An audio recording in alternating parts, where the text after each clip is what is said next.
So this is what is said, well, the title is Spectrum of Distributed Intelligence, means that the intelligence is not in the cloud, but is moving to the left, closer to the device.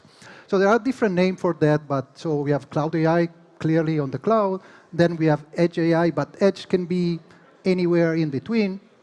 And what is called TinyML is when you put the actual intelligence in the device itself.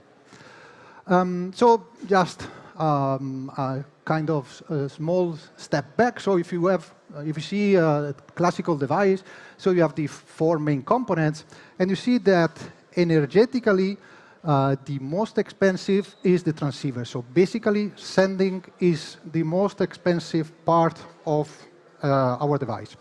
So the basic idea, the originating idea was, OK, if sending is too expensive, let's compute locally, and let's send less information as possible. And so, well, the picture is kind of fuzzy, but anyway, so this is from where the idea of edge computing started. And so the first, I think, contribute was energy efficiency. We didn't spend a lot of energy sending, but we were processing and then send the result of the operations. But then other important results were obtained. So for example, privacy. Well, as you will see from the example, we are using a lot sensor based on cameras or microphones. And for example, the classical example, if I want to count how many people is now attending to this talk, I can send a picture of you to a data center, and they can apply whatever machine learning algorithm and say, OK, we have 10 people. But I yet sent a picture of you in a cloud service. So your privacy will be, a kind of at risk. But what I want to do is take a picture of you and calculate locally how many of you are here and just send 10. So there is no privacy issue. And this is one of the great advantages of this approach.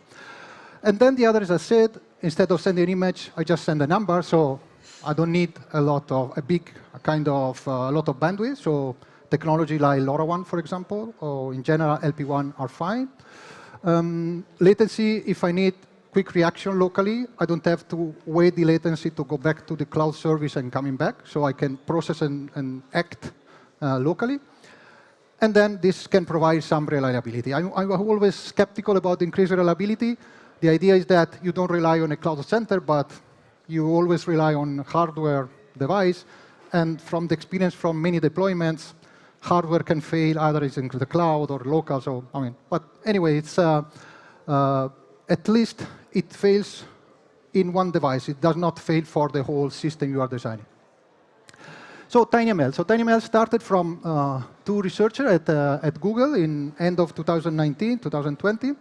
And this is the reference book. And the definition they provided is, so a neural network model that runs at an energy cost of below 1 milliwatt. So the idea is create your neural network and make it work in a device operated by battery.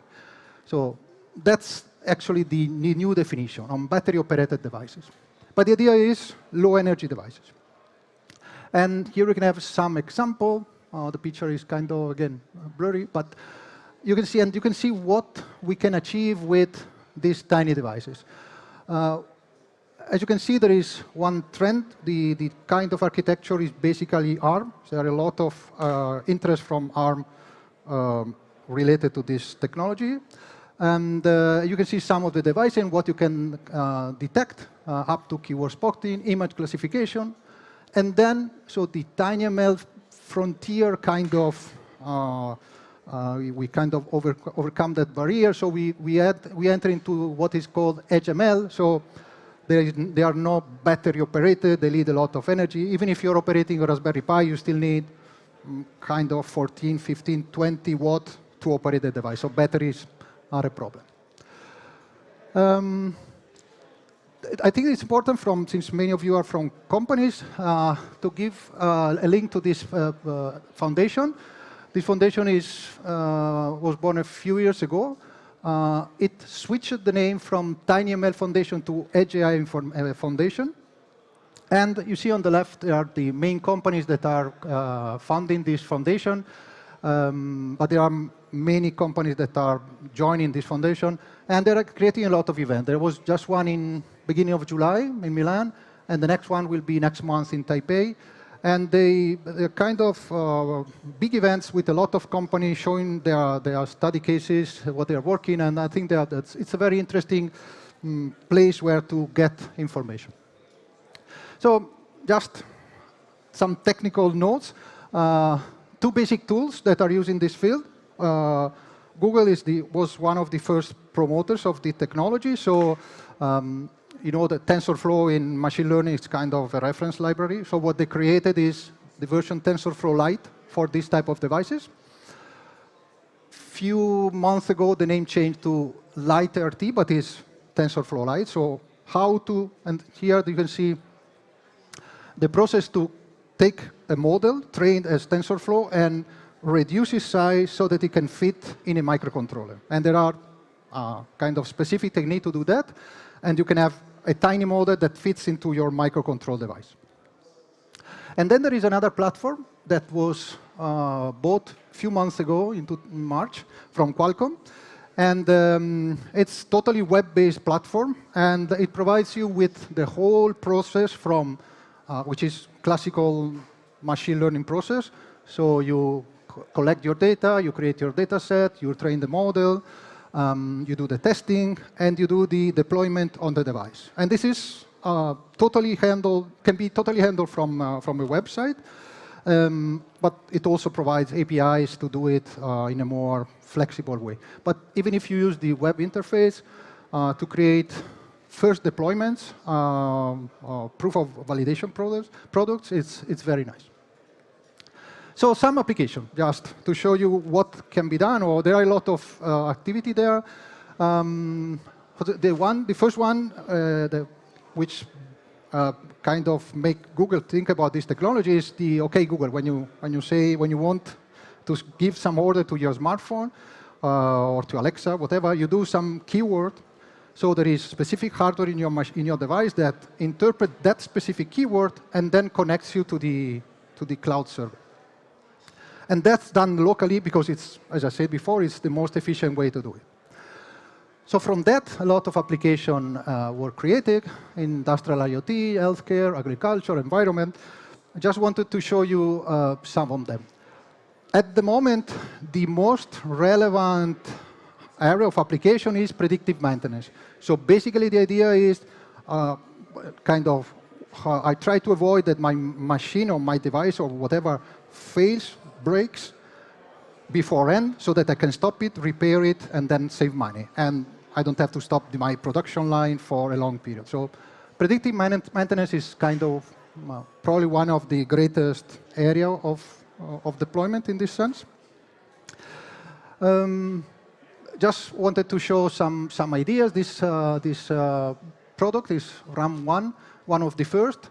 And they deployed in energy infrastructure and power grids, and they monitor locally the power grids behavior. And what they send, they use LoRaWAN and NB-IoT. They send possible reason of failure so that they can people can go there and act on the problem.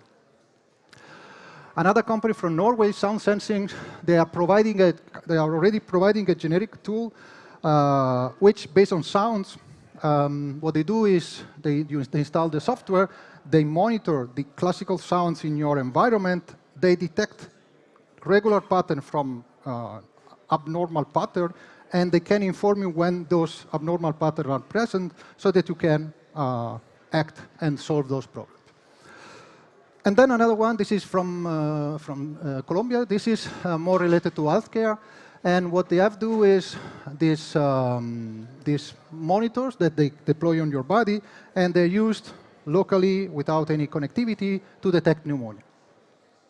And so yeah, they just have a smartphone interface, but they don't need connectivity to any cloud service. And then there are more so related to sound. This is another project. It's about preserving environment in the forest. And they are using microphones, so they can detect if someone is doing some deforestation action without permits, animal poaching. In general, studying the audio and searching for pattern and informed if there are any pattern that is outside a certain regular pattern. And then to conclude, some example that what we are doing in Valencia, here in the Polytechnic University of Valencia, in the research group. For example, this one, sentiment analysis, is it's a solution that we are deploying in a natural park south of Valencia, Torrevieja. I don't know if you know it. It's a beautiful park there. And what they wanted to know is the reaction of the visitors to the park to what they are seeing, so to the park itself. So the strategies were, okay, like we record what people is saying, and we extract, and there are specific models for that, to extract if the feeling is positive or negative, and we just send a parameter that states the level of positivity in that speech. We are not sending any voice, we are not recording the voice of anyone, but we are just extracting that parameter, and we are sending the value of that parameter. So that, well, we can have some behavior, let's say, pattern on the feeling of the visitor to that park about the park itself. In this case, it's not purely TinyML, it's more HML, because as you see, there is a Jetson NVIDIA over there. So that's the module we designed. But again, it can be deployed in edge location. Another solution, this is again in the south of Valencia. This is about water monitor. So we were actually monitoring the rivers that were inflowing the Mar Menor. Mar Menor is a lagoon south of Murcia. And we deployed a camera, regular camera with continuous connection. And actually, the problem was there. We were wasting a lot of energy because in that location, it may not rain during 11 months and a half. And then during 2 weeks, it rains a lot. So we were basically recording an empty river during more than 11 months for nothing. And then, yes, but when there was some problem, we would be recording. So what we added is this module below that basically says there is water, or there isn't water. And if there is water, it activates the bigger module. So we are saving a lot of energy, and we are not recording data which are useless. Okay? And the other advantage is that we don't need, this is an external sensor. We don't need to put anything in the river that can be stolen, that can be broken. We don't rely on weather forecast. It's basically analyzing the pictures and determine if there is water. And that is a starter for a bigger sensor. And finally, this is for a museum in Italy. And what they wanted to study is the level of attention of visitors to certain art objects. So what we wanted to do is determine when a person is actually standing in front of, for example, a picture or whatever, statue, and when they were, during how long they were actually looking at the art object. So that we can create patterns and determine which are the most interesting art objects. And that could allow, for example, art museum to deploy the art object in maybe wider rooms or smaller rooms. Or it's a feedback that they valued a lot. So we are working on it, and you can see the red means they are watching at the art object. Green is they are looking outside.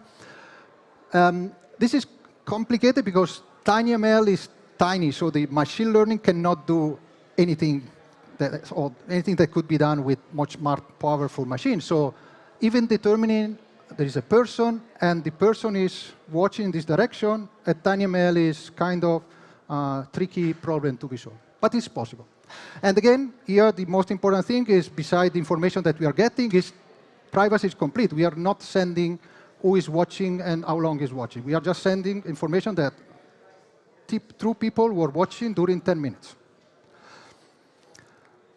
Okay, so some conclusion. So the idea of TinyML is to improve, to create sensors that are a little smarter than classical sensors.